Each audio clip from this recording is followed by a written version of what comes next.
familiarizing yourself with common English words ራሳችንን ከእንግሊዘኛ ከተለመዱ እንግሊዘኛ ቃላቶች ጋር ማዋሃድ ወይ ማወቅ ያስፈልጋል ያ ማለት አሁን ለምሳሌ እዚህ ጋር እለት በህይወታችን ያሉ ነገሮች አሉ ስንበላም ሆነ ስንጠጣ ግን ቀለል አድርገን ፕራክቲስ በማድረግ እናም ደግሞ እነሱን ማወቅ ያስፈልጋል ለምሳሌ ፉድ ምግብ ራሱ ብሬድ ዳቦ ኢት መመገብ ድሪንክ መጠጣት ቲ ሻይ ኮፊ ቡና ብሬክፋስት ቁርስ ላንች ምሳ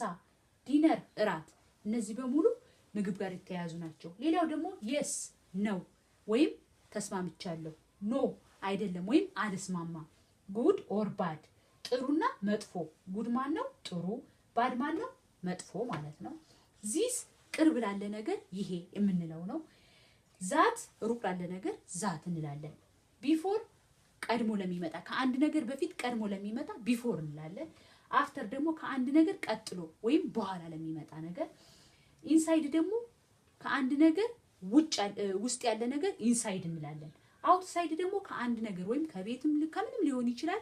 outside እንላለን እነዚህ ቀለል አድርገን ስናያቸው ቀላል ይመስላሉ ነገር ግን በእያንዳንዱ ዕለት ህይወታችን ጋር ተጽዕኖ አላቸው ሌሎቹ ደግሞ thank you አመሰግናለሁ የሆነ ነገር ከተደረገልን በኋላ thank you እንላለን happy ደስተኝነትን ያሳያል excuse me ፈቃድ ለማግኘት አንድ ነገር እንዲደረግልን ከፈለግን ወይም የሆነ ነገር እንዲደረግልን ስንፈልግ excuse me እንላለን sorry ይቅርታ ይሄ ይቅርታና excuse me እንዳይምታታባችሁ sorry ምንለው አንድ ነገር ካጠፋን በኋላ የሆነ ሰው ይቅርታ ለመጠየቅ ነው አጌን ደግሞ በድጋሚ ወይም የሆነ ነገር እንዲደገምልን ስንፈልግ አጌን እንላለን agree መስማማትን ያሳያል help እርዳታ ስንፈልግ help ብንል በቀላሉ እርዳታ እንዳስፈልገን ያሳወቀን ማለት ነው speak ደግሞ